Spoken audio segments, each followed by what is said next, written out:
Assalamualaikum warahmatullahi wabarakatuh. Assalamualaikum. Teman-teman wartawan semua, hari ini kami semua, pemerintah Kabupaten Lumajang, melakukan rapat khusus berkenaan dengan penanganan virus corona atau COVID-19 yang akhir-akhir ini menjadi perhatian nasional. Dan karena itu dari rumah sakit, seluruh rumah sakit yang ada di Kabupaten Lumajang berkenaan dengan identifikasi apakah ada pasien yang ada di rumah sakit Kabupaten Lumajang ini yang dikhawatirkan menjadi indikasi atau sakit atau gejalanya mengarah kepada COVID-19 atau sakit corona atau sakit yang terkena virus corona. Pada prinsipnya, penjelasan dari seluruh rumah sakit,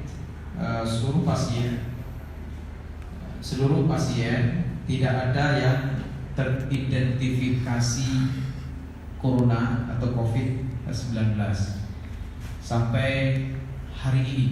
Dari semua pasien yang ada di rumah sakit di Kabupaten Lumajang, itu artinya sampai saat ini Kabupaten Lumajang terbebas atau tidak ada indikasi gejala yang mengarah kepada virus corona atau COVID-19. Berikutnya, kami juga meminta penjelasan dari seluruh rumah sakit terkait dengan persiapan penanganan apabila itu terjadi, dan tentu kita semua kesiapan yang berkenaan dengan antisipasi itu tadi juga dibahas berkenaan dengan langkah-langkah yang harus dilakukan. Secara detail nanti akan dijelaskan oleh Dr. Bayu terkait dengan kesiapan tersebut. Dan juga kami sampaikan bahwa seluruh pembahasan yang berkenaan dengan antisipasi dan penanganan terkait dengan virus corona atau COVID-19 ini perlu kami sampaikan beberapa hal. Pertama, kami pemerintah Kabupaten Lumajang meliburkan seluruh institusi sekolah,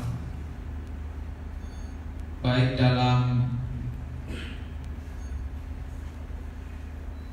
sekolah yang langsung dalam naungan pemerintah daerah Kabupaten Lumajang atau sekolah-sekolah yang ada dalam naungan lembaga atau institusi di luar pemerintah, yang itu menjadi bagian dari tanggung jawab kami untuk melakukan langkah-langkah pencegahan terhadap antisipasi virus corona ini.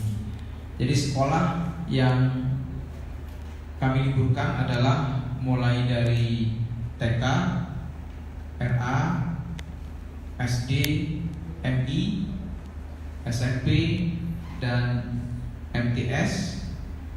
Termasuk tadi kami sudah konfirmasikan kepada pemerintah provinsi dan melalui WA Ibu Gubernur, Ibu Khofifah, bahwa SMA, SMK juga akan diliburkan.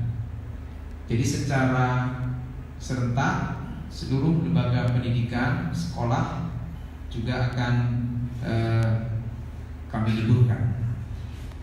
Dan kami sedang dan akan melakukan koordinasi untuk seluruh perguruan tinggi yang ada di Kabupaten dan akan kami sampaikan dalam kesempatan yang lain. Kemudian beberapa kelembagaan sekolah di luar pendidikan formal, misalnya terkait dengan madrasah diniyah dan TPQ, juga akan segera kami koordinasikan dengan lembaga yang berkenaan dengan naungan madrasah non formal, madrasah diniyah atau TPQ. Tentu juga akan kami sampaikan dalam kesempatan yang lain setelah kita menyampaikan konferensi pers pada siang hari ini. Kemudian yang kedua, liburnya mulai tanggal 16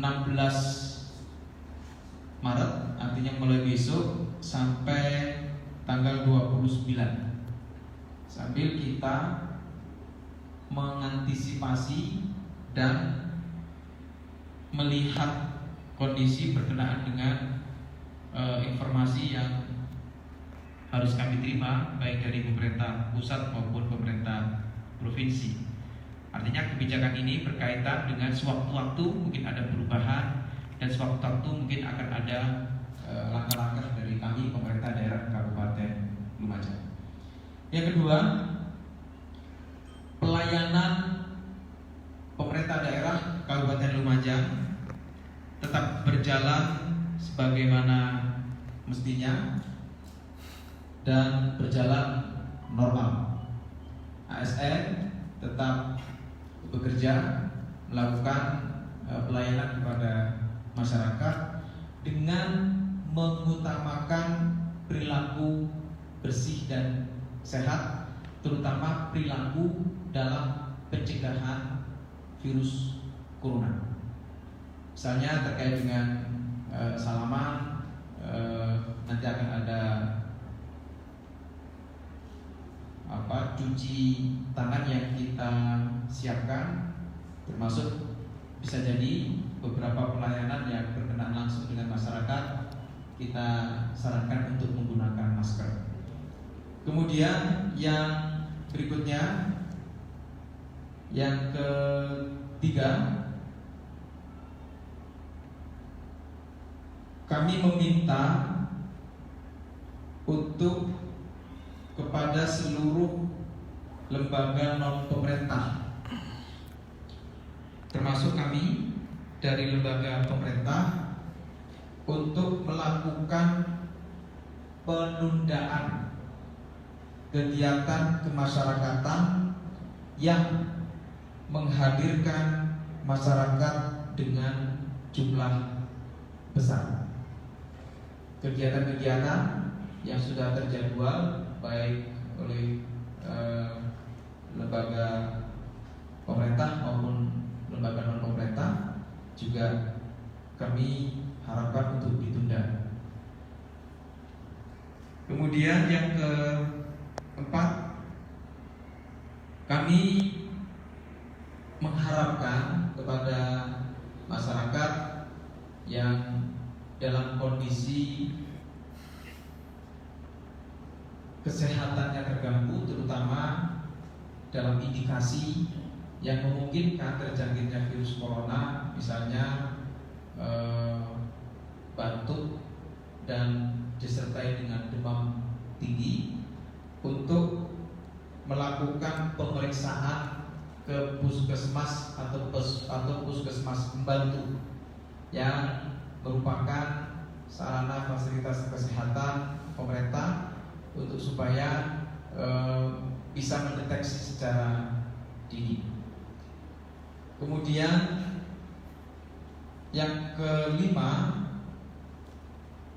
kami ingin sampaikan kepada masyarakat dan kami menghimbau kepada masyarakat untuk tidak melakukan perjalanan atau bepergian keluar Kabupaten Lumajang atau ke kota atau ke daerah yang lain yang dalam waktu beberapa saat ini pada masa antisipasi penanganan virus corona. Dan kami juga menghimbau kepada masyarakat untuk tidak mengundang atau untuk tidak menghadirkan orang-orang dari luar daerah dalam masa atau dalam waktu penanganan antisipasi virus corona ini. Kemudian yang ke-7, kami ingin sampaikan kepada masyarakat bahwa pemerintah Kabupaten Lumajang akan mengaktifkan kembali, penguatan kembali terhadap ketentuan wajib lapor 1 kali 24 jam terhadap tamu atau pendatang dari luar kota. Yang ke-8, kami ingin sampaikan bahwa pemerintah Kabupaten Lumajang akan membentuk gugus tugas percepatan penanganan virus corona atau COVID-19 di Kabupaten Lumajang yang akan dipimpin oleh Pak Sekda, dan nanti akan ada juru informasi dari Dinas Kesehatan, Dr. Bayu. Kami semua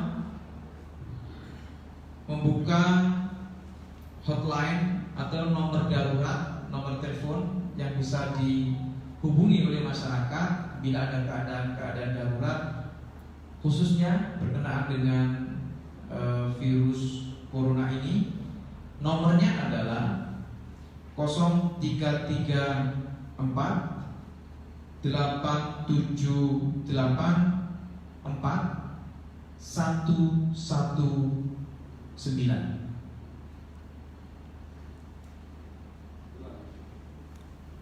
0334 8784 119. Itu yang perlu kami sampaikan, beberapa hal.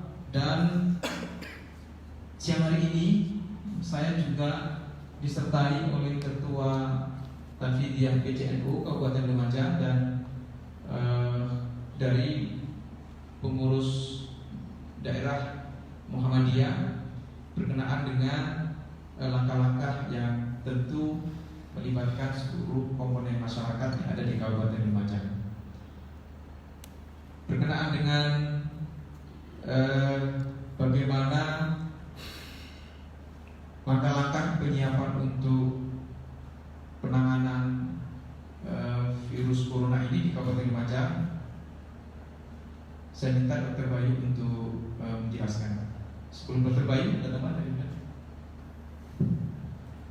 Masyarakat Lumajang, kami menghimbau untuk tetap tenang, tidak panik, dan tidak menanggapi COVID atau coronavirus ini dengan berlebihan, karena Kabupaten Lumajang tergolong aman. Yang kedua, bagi orang tua yang putra-putrinya diliburkan sekolahnya, agar selama masa liburan tetap mengawasi dan mendampingi putra-putrinya. Seyogyanya mereka tetap dalam pengawasan orang tua dan dalam pendampingan orang tua untuk tetap bisa bermain-main di rumah. Terima kasih. Sudah Dr. Bayu ini kira? Mas kayaknya ada. Iya. Kalau masyarakat luar kemudian agak dilihat pada rumahnya, bagaimana dengan pariwisata? Apakah terjadi penumpukan tempat pariwisata selama? Ya, kami akan menjelaskan di kesempatan lain soal pariwisata ya, karena tentu kami nanti akan membahas secara internal berkenaan dengan wisata yang itu menjadi bagian dari kumpulnya orang atau kehadiran orang yang banyak dan dengan jumlah yang besar ya.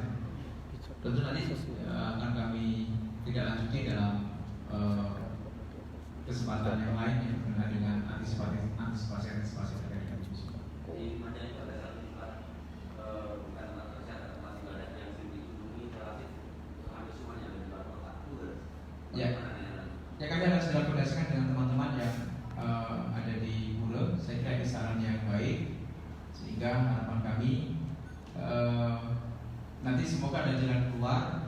Bagaimana jalan keluar ini menjadi jalan yang terbaik, ibadah tidak terganggu, tetapi mengutamakan kesehatan, mengutamakan untuk penanganan terhadap virus ini juga utama.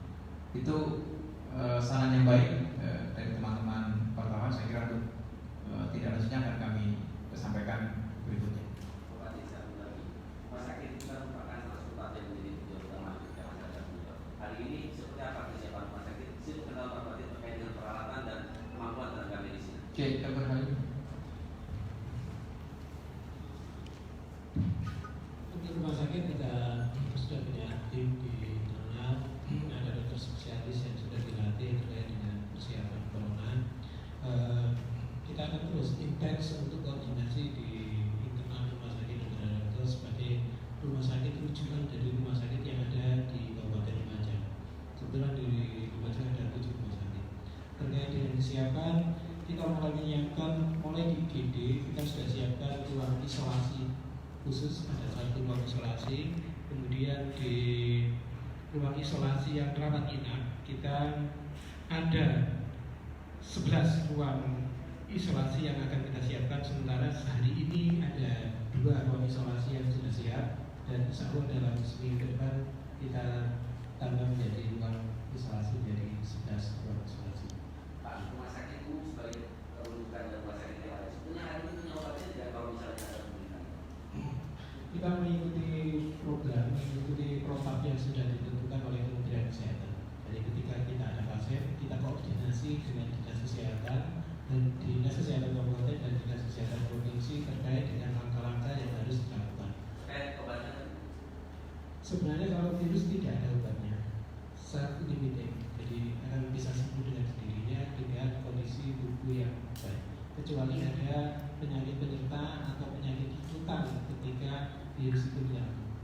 Pak, kekhawatiran misalnya dokter agar kita merawat orang yang misalnya ada kemungkinan suspek corona sudah disiapkan, kesiapan untuk budaya Pak. Kita sudah berusaha untuk mengantisipasi kejadian-kejadian yang tidak kita inginkan. Konfirmasi untuk rumah sakit Dr. Haryanto, itu nggak ada satu pasien yang sakit di halaman dan Sampai hari ini tidak ada yang terkonfirmasi terjangkit corona.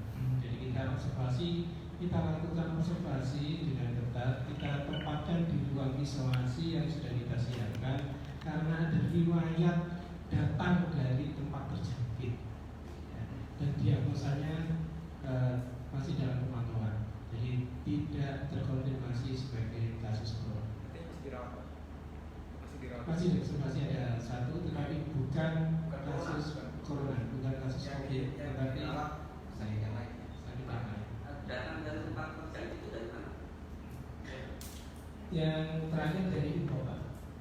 Dari Ulo, pulang dari Ulo, batuk, pilek, sesek, sehingga kita lakukan observasi khusus karena datang dari tempat yang berisiko.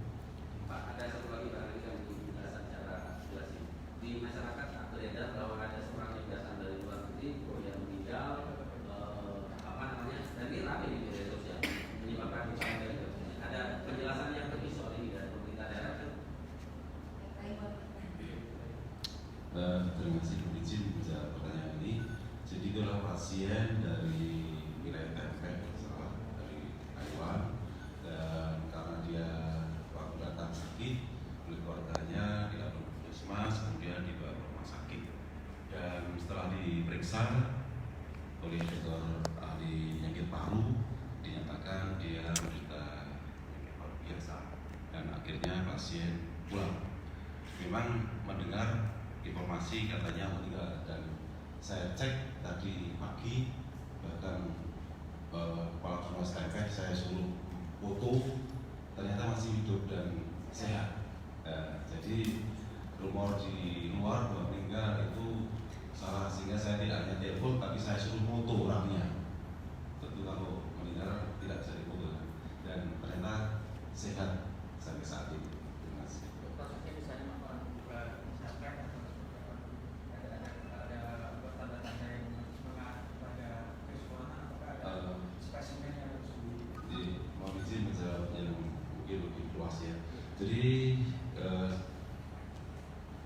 untuk saat ini di era COVID-19, Kementerian Kesehatan membagi orang terdampak itu ada beberapa kriteria.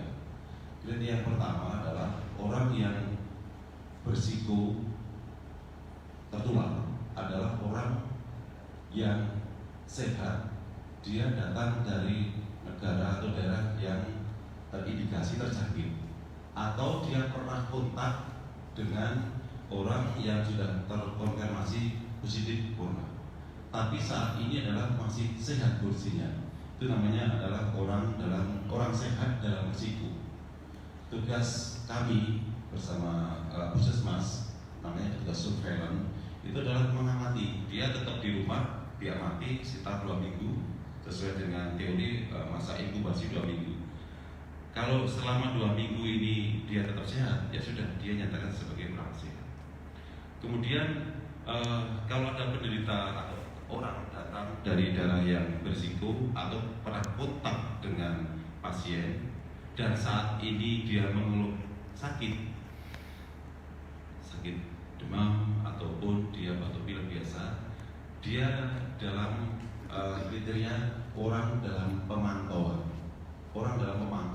Artinya petugas kesehatan setiap saat akan memantau orang tersebut sampai tadi ya sekitar 2 minggu, apakah ada pemberatan dari penyakitnya atau dalam waktu 2 minggu itu sehat ya. Karena orang dengan batuk pilek demam itu kan kita semua pun pernah mengalami ya, tapi karena dia datang dari daerah yang berisiko dan pernah kontak, dari riwayatnya dia masuk kriteria orang dalam pemantauan atau ODP ya.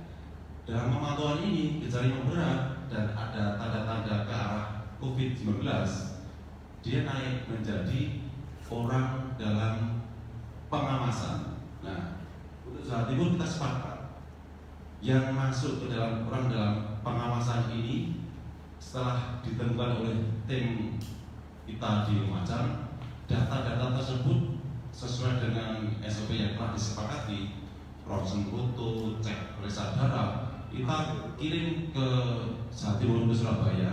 Ada tim di Surabaya yang akan menilai, sehingga di Jawa Timur ini hanya satu pintu yang menilai supaya tidak menimbulkan penilaian yang berbeda-beda. Ada tim di Surabaya yang menilai hasil pemantauan, hasil foto ronsen, karena penting ronsen, kemudian cek darah. Nah, kalau dalam penilaian tim di Jawa Timur ada kecurigaan dari ronsen foto dan darah, ini namanya ada perintah untuk melakukan swab. Swab itu mengambil cairan atau lendir di mulut dan hidung, kemudian dikirim dengan alat khusus ke Surabaya. Sekarang di Surabaya sudah ada teknologi untuk memeriksanya, lab ya. Nah, orang yang dalam pengawasan kemudian ada kecurigaan ke COVID, di swab dikirim, itu namanya probable, orang probable sambil menunggu hasil. Jadi kalau orang yang sudah diambil swabnya itu namanya probable, bisa nanti dalam beberapa hari keluar bisa negatif, berarti ya dia bukan COVID-19. Bisa juga dia menjadi positif, jadi namanya konfirmasi positif ya, jadi dia positif COVID-19. Kalau sudah demikian, kita bisa merujuk ke rumah sakit yang sudah ditentukan oleh provinsi. Di Jawa Timur ada, sementara ini ada 9. Kita yang paling dekat ada di Jember, Subandi, kemudian di RSAL, dan di Sutomo, serta di Malang. Kita merujuk ke sana dan ada tim di sana yang menangani, termasuk pembiayaannya. Jadi kalau sudah di sana, provinsi akan membiayai dari biaya berobat. Kemudian kalau kita di rumah sakit itu kalau dia dalam ODP pengawasan, mungkin kabupaten yang akan menangani. Ini kira-kira sudah sekalian terkait dengan kriteria COVID, ya, supaya tidak tumpang tindih, ya, demikian. Pak, di sini sering bikin kepanikan dengan bahwa apa yang Pak Bupati ingin sampaikan terhadap hal ini. Ya, saya dalam waktu dekat bersama Bunda juga akan menyampaikan kepada teman-teman netizen untuk tidak mudah menyebarkan informasi yang salah. Saya tadi soal satu yang meninggal di Tempe, saya kira saya mengajak lah, ini kondisi yang sama-sama harus kita lakukan kebersamaan. Ini bukan guyonan dan tentu ada unsur pidananya. Sudahlah, yang pidana itu saya kira ranah yang siapapun harus menjauhi. Tapi ayo bareng-bareng. Mosok iya kate ngenteni ono pidana, mosok iya ngenteni kate ono masalah yang harus berhubungan dengan pihak kepolisian, pihak hukum. Senyapa kita bisa bersama-sama untuk juga melakukan langkah-langkah yang benar terhadap informasi yang benar. Ayo lakukan. Saya juga lihat mungkin ada sebagian yang live di Facebook atau di akun-akun yang lain di YouTube. Ayo, saya mengajak seluruh masyarakat Lumajang bermedia sosial yang positif, bermedia sosial yang baik, terutama dalam hal-hal yang sensitif sebagaimana hari ini yang harus kita lakukan kebersamaan penanganan untuk kita semua terbebas dari virus corona. Alhamdulillah, Lumajang ini sekarang masih dalam kondisi tidak terjangkit virus corona, masih dalam kondisi aman dengan virus corona. Karena aman inilah, ayo kita jaga bersama-sama, ayo kita lakukan langkah-langkah kebersamaan antara kami pemerintah dengan semua masyarakat. Kalau ini terjaga dengan baik, semua menjadi bagian dari kebersamaan, tentu kita akan segera bisa menyelesaikan soal virus corona atau COVID-19. Saya kira itu. Ya, betul.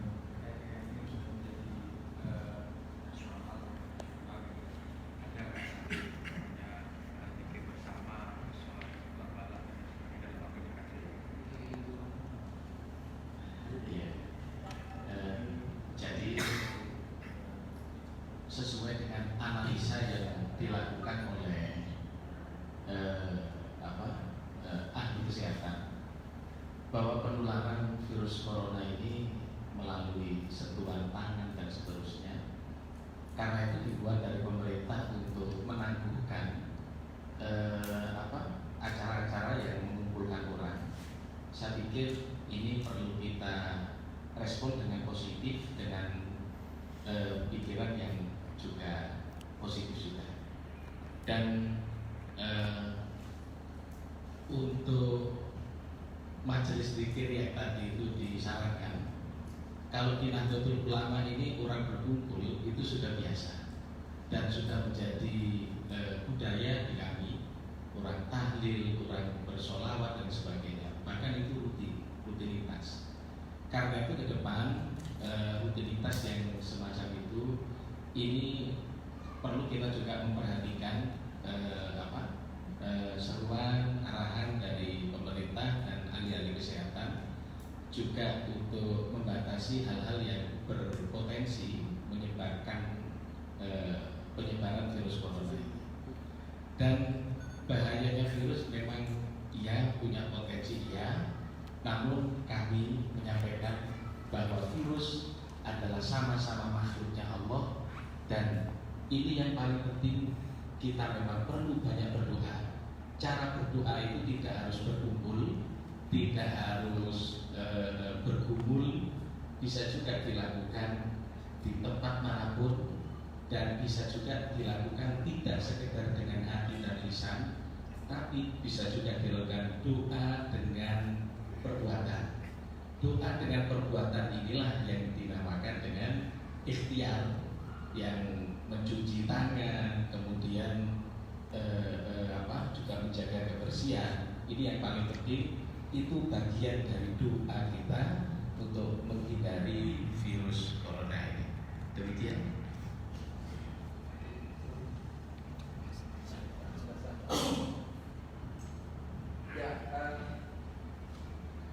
yang ingin saya tegaskan adalah soal kegiatan kemasyarakatan yang menghadirkan masyarakat dengan jumlah besar. Itu kalau acara kegiatan tahlil lingkungan, saya kira tetap itu sebagai sebuah rutinitas yang ada di masyarakat. Ada rukeman itu ya, kemudian ada kegiatan arisan ya, kemudian ada tahlil orang yang sedang meninggal atau kena musibah meninggal 1 sampai 7 hari. Nah, saya kira yang tidak berjumlah besar sekali juga saya kira tetap bisa berjalan, tetapi dengan mempertimbangkan seluruh potensi kesehatan yang berkenaan dengan virus corona. Prinsipnya begini, untuk masyarakat Lumajang yang hari ini ada di Lumajang steril aman. Untuk masyarakat Lumajang yang hari ini di Lumajang, kami pastikan bahwa kondisinya aman dan tidak terjangkit virus corona. Karena itu kita mengantisipasi orang luar untuk datang, sekaligus orang Lumajang yang berencana melakukan kegiatan di luar. Hari ini misalnya Jakarta sudah teridentifikasi ada sekitar 117 orang yang terjangkit corona. Di Solo juga sudah ada, dan kita belum tahu dari waktu ke waktu apakah di kota-kota yang lain di Jawa Timur ini juga ada kejadian-kejadian atau ditemukan orang-orang yang terjangkit virus corona. Kita juga tidak tahu. Nah, karena itu kita antisipasi dulu Lumajang ini supaya tetap terkendali, aman, tidak ada masalah terkait dengan virus corona. Dan sekali lagi tetap kondusif, tidak perlu panik. Yang ke sawah tetap ke sawah, karena ke sawah itulah yang bisa menyehatkan dan tidak terjangkit virus corona. Itu benar itu penting. Yang bekerja tetap bekerja, terutama bekerja yang berkenaan dengan kekuatan tubuh secara fisik atau imunitas tubuh yang lebih kuat. Saya kira tadi sudah dijelaskan oleh Dr. Bayu bahwa Dr. Halimi bahwa virus corona ini bisa sembuh sendiri bergantung dengan kekuatan ketahanan tubuh. Nah, kalau orang yang biasa di sawah bekerja secara fisik, saya kira ketahanan tubuhnya lebih kuat. Saya kira itu.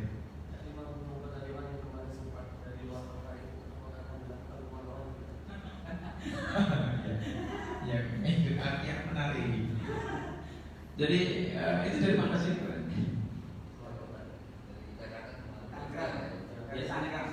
Dari mana orangnya? Coba nanti saya koordinasikan dengan ketua DPRD. Ya, nanti saya koordinasikan dengan ketua DPRD. Saya kira ya nantilah kita sampaikan, karena kalau bahasa diperiksa nanti jadi bahasa beritanya jadi aneh-aneh nanti. Dan nanti kita koordinasikan. Tapi kalau orangnya sehat, ketahanan tubuhnya bagus, apalagi anggota DPR kan sering olahraga kan. Nah, itu insya Allah dengan ketahanan tubuh yang kuat, insya Allah sehat. Tidak akan nyarankan tunda sudah ini. Ya, benar. Dari beberapa agenda teman-teman DPR yang saya kira ke beberapa daerah hari ini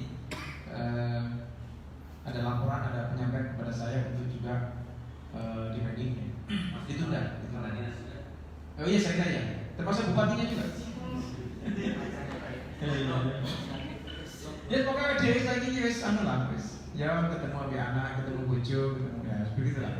Semoga semakin membahagiakan hati.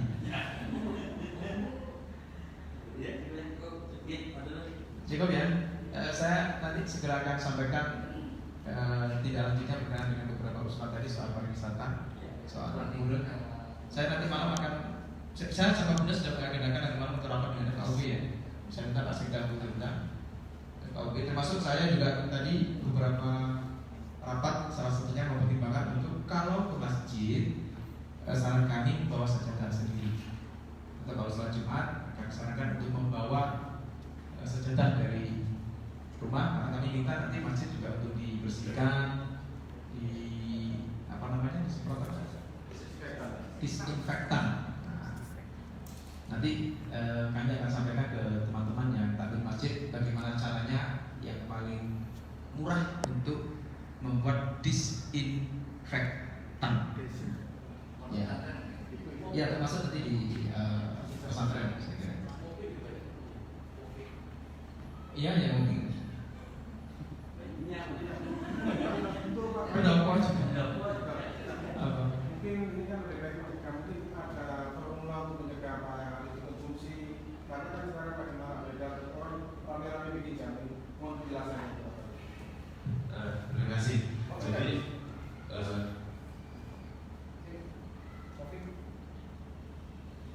Jadi untuk pencegahan penyakit karena infeksi coronavirus ini, yang paling penting adalah kita menjaga stamina kita, menjaga pola hidup kita untuk sehat dan bersih. Karena apa? Semua penyakit virus itu tadi dikatakan circulating disease. Jadi penyakit itu, virus itu akan mati dengan kekuatan daya tahan tubuh kita sendiri. Jadi memang tidak ada obat khusus antivirus itu. Oleh karena itu pola makan ya seperti germas ya, kita mengkampanyekan germas, cukup sayur, buah, kemudian minum yang cukup istirahat, kurangi stres, olahraga teratur, itu adalah pola hidup sehat. Kemudian kebersihan, ya cukup tidur, berarti wartawan cukup tidur. Kemudian yang penting adalah kebersihan diri, pola menjaga kebersihan diri. Jadi virus ini menular melalui apa yang droplet. Jadi cairan tubuh kita dari droplet tersebut yang menyebar ke sekitar kita. Oleh karena itu amannya adalah jarak 1 sampai 2 meter dari orang. Kemudian mengapa cuci tangan? Karena tangan kita berpotensi pegang-pegang, memang tangan fungsinya cuma pegang ya.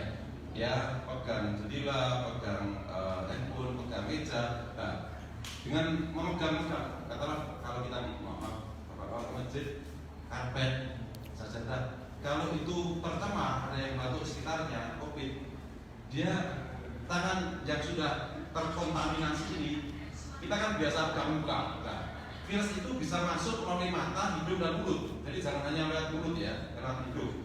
Jadi lewat mata, hidung dan mulut. Jadi ketika organ tubuh kita itu bisa sebagai pintu masuk untuk virus COVID. Karena apa? Virus tadi masuk ke mata, ke hidung dan mulut, bisa masuk ke kerongkongan dan ke paru-paru. Ya, ini akan jadi parah kalau dia nyerang di mukosa paru-paru yang berakibat pada tadi pneumonia tadi, jadi infeksi paru-paru yang berat dan berakibat gagal nafas. Jadi cuci tangan dengan disinfektan ataupun sabun ya, sabun di air mengalir itu harus sesering mungkin dan menjadi kebiasaan kita. Jadi tolong ini di masyarakat kita, jadi cuci tangan pakai sabun dengan air mengalir kan, nanti pakai obat ataupun bahan disinfektan yang mahal nanti sulit carinya. Sabun di air bersih mengalir itu cukup. Ya, saya pikir itu yang harus saya. Dan maaf, stop rokok, karena dengan rokok itu akan merusak saluran nafas, saluran mukosa, dan kalau ada virus masuk cepat menyerang di paru-paru. Ini bulan saya. Oh ya paham. Jahe ataupun rempah-rempah itu sudah diteliti oleh para ahli baris, apoteker atau ahli farmasi. Dia itu meningkatkan stamina dengan merangsang produksi sel-sel ketahanan tubuh kita, imunostimulator namanya. Jadi jamu itu tapi harus minum teratur dan jangka panjang terus menerus. Jadi tidak hanya pas sakit kepala minum jamu sama, minum jamu kok keringetan, berarti isinya paracetamol dan jadi jamu itu harus diminum rutin Pak. Ya tiap hari terus untuk membangun stamina tubuh. Kalau sudah terbangun, bakteri, virus yang masuk di dalam itu akan kembali tidak memakan. Ya, itu fungsinya. Jadi fungsinya adalah meningkatkan stamina tubuh kita, memang. Tapi harus jangka panjang minumnya. Terima kasih. Karena kita kalau pijet. Saya kira ya, terima kasih. Ada yang dosa? Iya. Stop ya.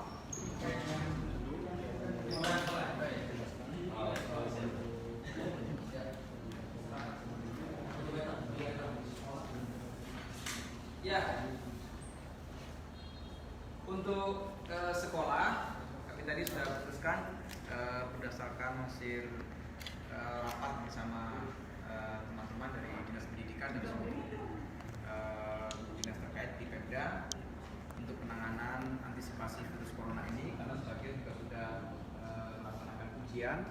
Jadi kami berkeputusan untuk meliburkan selama 2 minggu. Jadi mulai besok seluruh sekolah yang ada di Kabupaten Lumajang ini libur mulai tanggal 16 sampai tanggal 29 Maret.